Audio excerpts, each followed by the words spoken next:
Di ba? So, bakit nangyayari yung first day, last day? Okay. Meron silang separate yung dun sa play dates, sales, and monitoring committee. Yan yung nag-handle kung paano ilagay yung mga movies. Yan yung nagtatali ng magkano kinikita ng bawat movie, of which Dominic Du is also the head. Okay? May separate rule siya na nilagay doon. May separate rule sila na nilagay doon. Ano yung separate rule na yon? The rule that in summary, no, na 3 days, after 3 days, theaters could request to change the program kung mahina ang kita. Meron silang limit na 50,000 pesos yung laman ng sinihan in a day. In a day. Okay. Pero, siyempre, ang kaso nga nila lang is first day, last day. Diba? Na, hindi naman kasalanan ng sinihan din. Kasi ang sinihan, nag-inform lang sila. Siyempre, mag-inform sila ng ticket sales, di ba? Mag-inform sila na mahina to sa araw na to, first day. Di ba? Siyempre, magre-request sila, baka pwede yan. It's for MMFF, dapat, for fair play sa lahat ng producers, kasi sila yung organizer, di ba? Sila dapat ang mag-i-enforce na hindi, kunting pasensya. Antayin natin kasi slow burn yung pelikula eh. Baka hindi pa nila magustuhan eh. Baka magandahan sila second day, baka kumalat na maganda pala yung pelikula, di ba? Huwag muna natin palitan. Di ba? Pero the same organizer who's supposed to be enforcing the law, the rules nila, and who's supposed to take care of all parties, the theater owners and the producers, sila rin mismo ang mabilis na nagpapapalit. Diba? And according to nila lang, producers, they weren't informed. Siyempre, kasi ang the rules state that if there's a change of program in a particular theater, that producers should be informed about it. That's why we ask the help of the theaters to look into this problem kasi dapat MMFF should be aware of giving enough space in the theaters for all these films to be seen. No? Yesterday, after the Congress, nagkita kami ni Mother Lily. And I did a film festival film with Mother Lily, Manong Po 2, and Gagamboy. With Manong Po 2, I was there in the awards night. And right after the awards night, nagmumura siya dun sa baba ng stage. Minumura niya lahat ng execom. Diba? Kasi wala kaming nakuhang award eh. Yung MMFF, no? And it stayed in the papers for maybe 2-3 days. And then that was that. Diba? It was easy for them to dismiss kasi si Mother naman talaga, grabe magreklamo. Diba? Yung parang the industry has been used to that. Na parang madali lang nila kalimutan kung meron ba talagang issue sa loob ng nirereklamo niya. Diba? Last year, on the side, we discussed among ourselves na hindi kami happy din sa how the awards came out. No? But we did Kubot, which was just a fun movie for Metro Manila Film Fest. We don't demand any award for Kubot, di ba? Siguro, whatever awards we got there, okay na siguro yun. Kasi we never expected so much, given that it's just a fun film, di ba? In the same way that Vic Soto, year in, year out, hindi naman sila excited about the awards because they're just doing it for the Christmas crowd. No, na masaya lang, 'di ba? Walang dumadaan, no matter how much you feel over the past years that I've been in the film festival, no matter how much you feel na there have been some irregularities that happen within either the awards, within the manner by which your film is treated in the theaters or by the MMFF committee, but it's always under the idea na it's all within the rules and regulations set up by MMFF. So parang lahat ng mga nakikita mo, parang either may iisip ng marami nagsasar grape ka, either may iisip ng marami ang taas naman ng iniisip mo para sa pelikula mo, eh hindi naman maganda. Di ba? Di ba? Marami. So, dahil nga, lahat naman is within bounds, no? Of what the MMFF set up within its rules and regulations. Parang okay na eh. What really hit us the worst was being disqualified the day before the awards night. Hindi naman nila kailangan na gawin yun eh. Di ba? Hindi na nila kailangan gawin yun. If, for example, that they can manipulate the awards, pwede namang hindi na lang kami manalong best picture eh. Di ba? Pwede naman nilang i-switch dyan kung ano man yung mga nakasulat. Ba't kailangan i-disqualify pa kami? Eh nagkamali sila. Pag may ganun kalaki na ginawa sa akin in particular, ang ina, hindi talaga ako atras. Si Philbert D. Discussed in his Esquire write-up that he was fighting for a film called Cabecera, which starred Nora Honor. And it was a toss-up. He remembered that it was a toss-up between Nilalang of then Robin Padilla being brought into the film fest or Cabecera of Nora Honor. Philbert was fighting for Cabecera. You know what was the reason why they took out Cabecera? Simple. It's not about whether it's a good script or a bad script. It was only because it was a Nora Honor movie.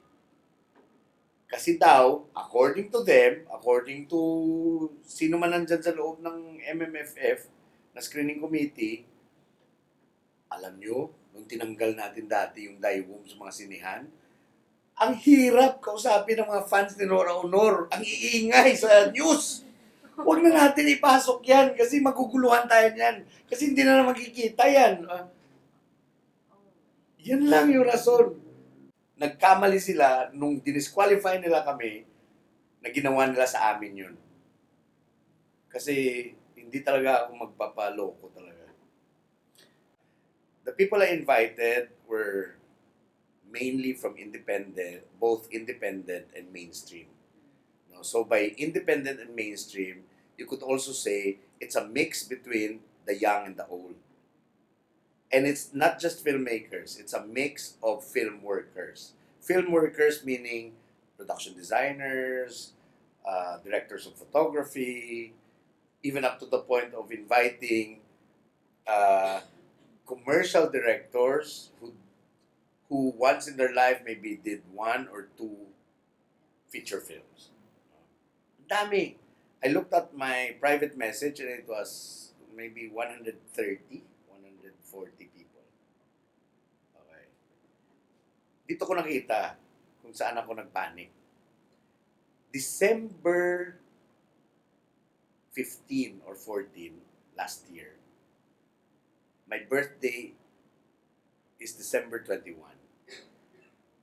I did a celebration on December 19. I did the same private message. Okay? That one only had maybe 60 guests. When I posted it, and I posted it around the same time. Yung birthday, which was around 4 p.m., 5 p.m.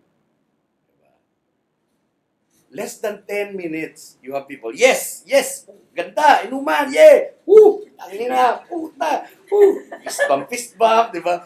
Mga emoticon na sumasayaw, di ba? Mga aso na. Basta lahat, referee talaga. Andyan ako, naman, direct, tangina. Ano yan? Kainan na yan, di ba? Pero, may scotch ba? Ganun, di ba? Lahat na ng mix, di ba? Puta ito, pag-post ko, Makapagbagdamdamin din. Ako mahilig ako magsulat ng maayos na, na, na sulat eh, di ba? Tagal oh. Siyempre nag-abang ka kaagad eh, di ba? May twing, twing, twing. May ilan na, di ba? May mga, yung nakakita niyan eh, di ba? Parang may, di ba? Tapos biglang, fist bump. Walang referee, walang, tara! Tagirahin na natin yan! Tara na, away na! Di ba? Wala. No? And, kita mo kaagad, ito pa. Siyempre nakikita nila pag online ka, di ba? Ha? So parang, wala, di ba? Siyempre nag-out ako. Puta, pagbalik ko,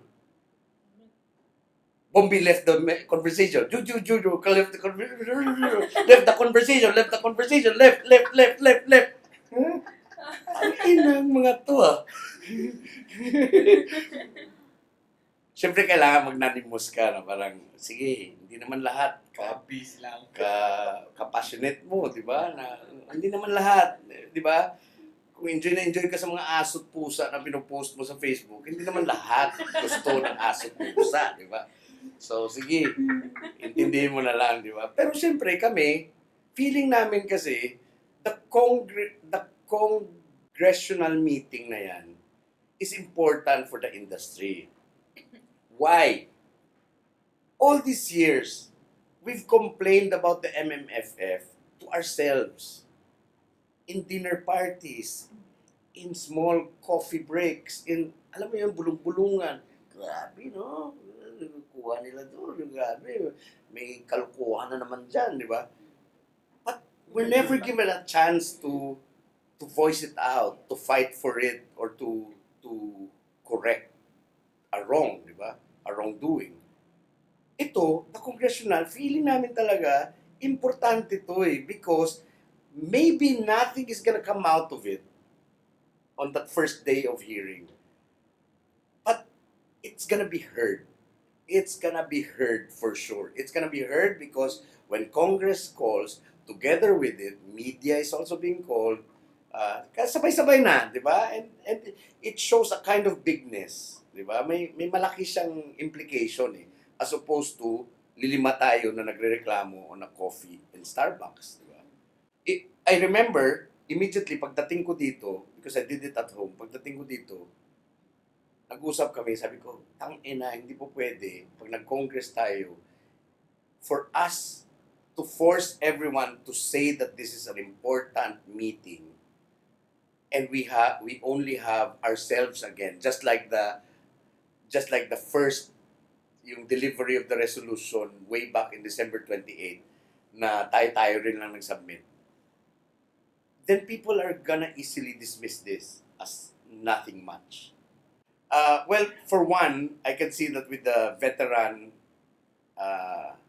film industry players, they don't want to get in the way of things anymore.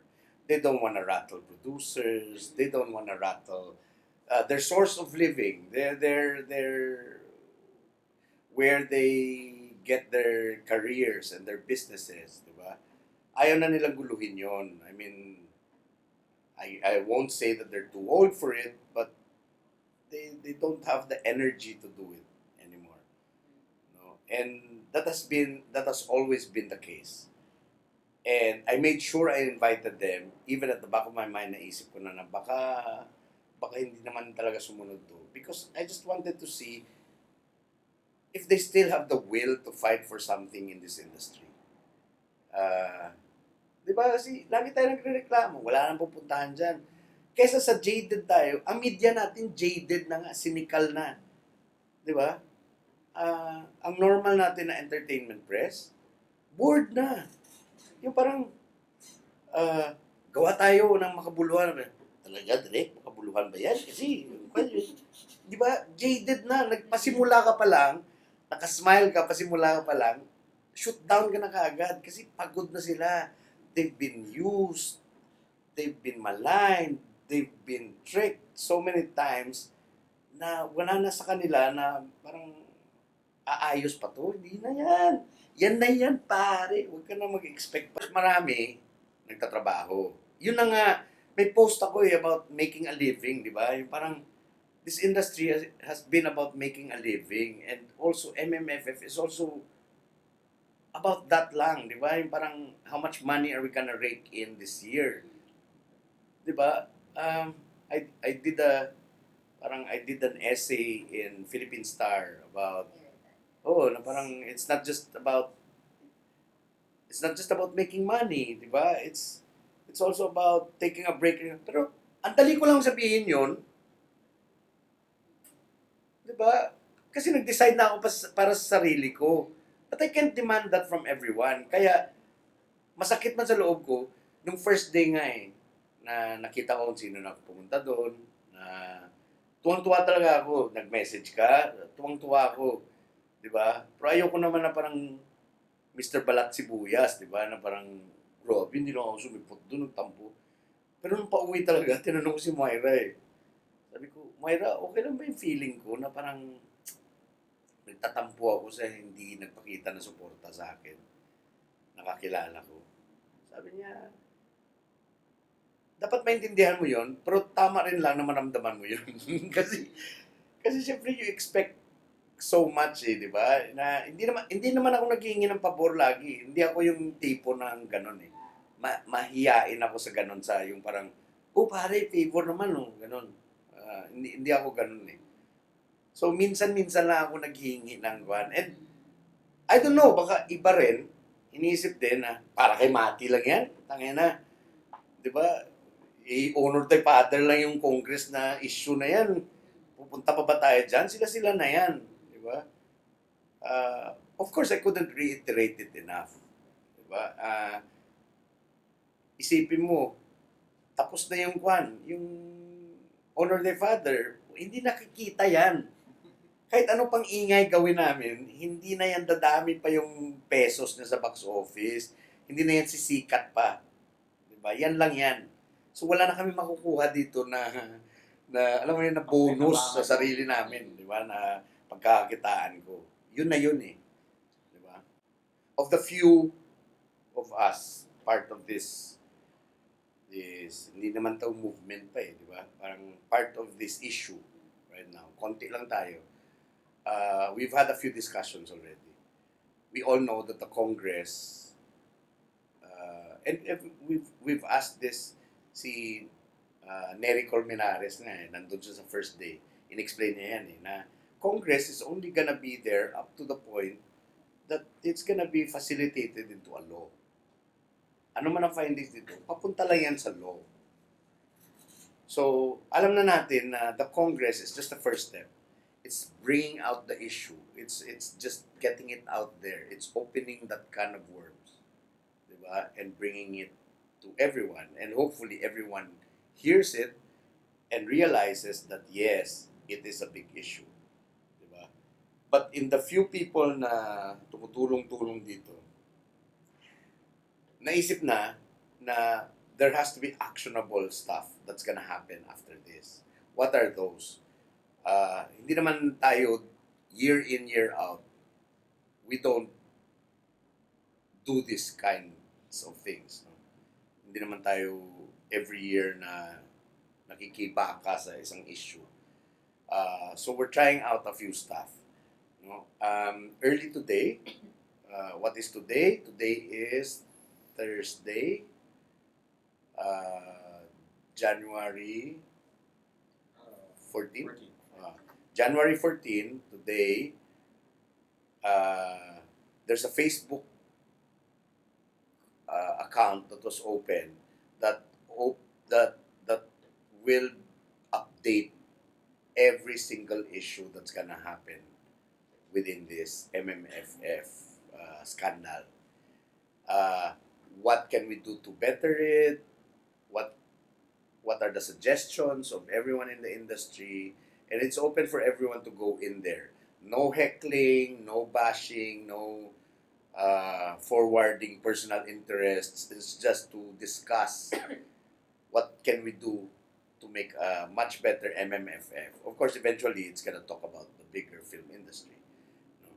Aside from that, from our end naman, uh, we will, we are, we are preparing a case against MMFF.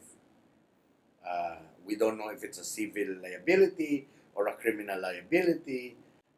But aside from calling for the resignation of all the EXICOM members and to get rid of all of them in their position and change it into new blood and new personalities, um, we're also, kasi hindi naman pwedeng walang sanction na mangyari sa kanila Hindi naman pwede, okay, napahiya sila. Okay, pahiya. Pero sana yung Pilipino mo pahiya Of course, the Facebook, we hope that later on it's gonna be a movement, no? But together with that, Congress also announced that they're setting up a technical working group to study the MMFF. That's in partner with, kaya sinet up yung FB na yan, yung Facebook. And again, klaruhin ko lang baka kasi the same way that I invited people and people might think na, si Imati lang yan, wala na tayo, huwag na tayo sumali dyan. That FB page, hindi ako administrator dan. Everyone can volunteer to be administrating it, to be handling it. And it's just to open all discussions about MMFF and how we could make it better. Of course, eventually, if in the further discussions in the congressional meetings, we find that so much money was taken out, because right now FAP is asking for almost 110 million na hindi pa binabayad sa kanila ng kwan, and plunder and graft cases are only up to 50 million. That's over and beyond. Parang dalawang plunder na yan, yung 110 million. Then maybe cases in the Sandigan Bayan can be facilitated. Cases in, kung may ombudsman ba yan o Sandigan Bayan, hindi ko alam kung anong tamang agency. Pero government could sanction government employees who were involved in graft and corruption. Kahapon, the Congress, the second meeting, whatever, investigation of the Congress, there were victories in that Congress meeting. All of us were happy. The group that attended were so happy. But looking around, and you see na, okay, tayo lang nandito, tayo lang understood. No? Happy nga ako that si Moira posted a whole litany of parang a summary of what happened yesterday. Because everybody should know about it. Pero kami, tuwang-tuwa kami. Pero nung pauwi, syempre, nag-die down na yung tuwa, nag-die down na yung apir-apir, di ba? Bago matulog, parang naisip ko, gusto mo kasi ng industriya na parang you all share the same passion about filmmaking. Diba? Parang, in the same way that the industry has to be the collective idea of everyone working in it. Na alam ko kung gaano kahirap sa atin dito maghanap ng trabaho Kaya we get as many as we could. Diba? Pero when issues like this come up, naghanap ka rin kuminsan na, okay, let's not think about, isipin naman natin yung passion natin, isipin naman natin na yung ikinabubuhay natin, ito yung at stake, so naghihingi siya ngayon ng tulong sa atin. Pumunta tayo, di ba? Tumulong tayo. Kasi, tinutulungan naman niya tayo pag okay naman siya Pero when the film industry is in danger, tayo naman ng mga tao, punta natin siya doon at tingnan natin kung baka pwede tayo makatulong. And, yun, parang kanya you charge to battle and then when you look back, kaharap mo na yung kalaban, isang batalyon, pagtingin mo, resign ka na lang. Bago ka patayin ng kalaban, di ba? Patayin mo na lang sarili mo. Kasi wala kang rest back di ba? Yun. And alam ko naman, maliit lang yung Pilipinas. No? Everybody knows each other. So everyone has somehow interests with the same people around us, 'di ba? Parang tayo rin lang, may mga nagkakatrabaho, 'di ba? Nagko-connect-connect. Oh, pero ang plea ko nga sa marami na pwede ka namang pumunta dun sa hearing na hindi mo na sasabihin na nasa side ako ni Eric Mati. 'Di ba? Gusto mo umupo ka sa tapat ko, doon ka sa kabilang side. 'Di ba? Hindi ko sinasabi na kailangan pumunta ka doon, makinig ka para malaman mo kung ano nangyayari. Hindi ko hinihingi na nandun ka sa likod ko at sabihin mo na, yes, para kami kay Eric Mati. Hindi. Pumunta kayo, makinig lang kayo. Okay? Just show your support so that you can help out.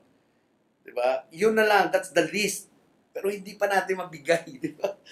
Diba? And inis na inis ako. Yung pag nandun sa Facebook, kunyari, siyempre magpo-post ka, yes, thank you. Congress, tapos na MMFF. Diba? Ano balita, direct? Ano nangyari, direct? O, gusto ko sabihin, maghanap ka, mag-check ka, mag-research ka, di ba? Oh, yun na.